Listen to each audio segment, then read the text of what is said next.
Hi guys, and welcome to my YouTube channel entitled Bashagan, where everybody can bash everybody at ang pikon ay laging tarap.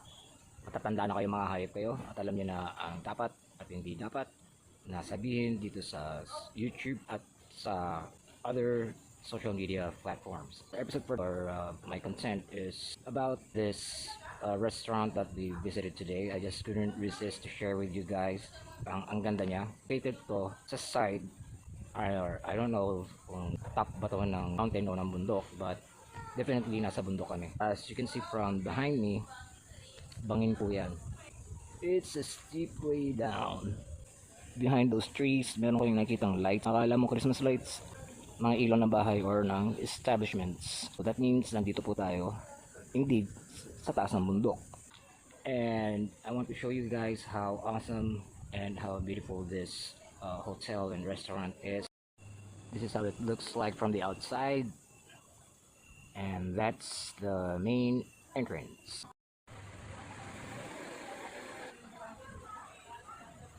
That's our ride right there.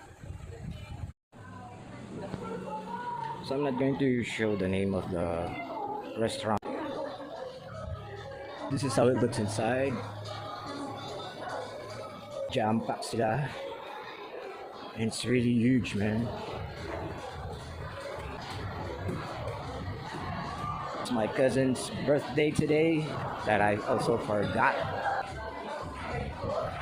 So there's the family right there in that table, and they are now serving food.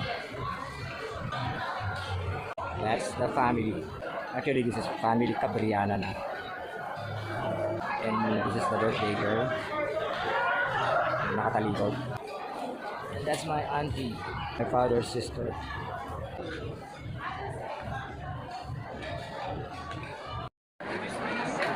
There's the birthday girl.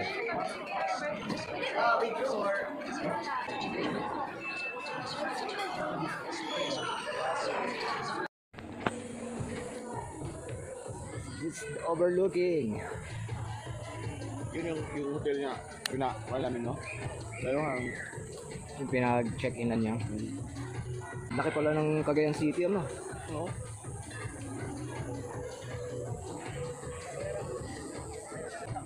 And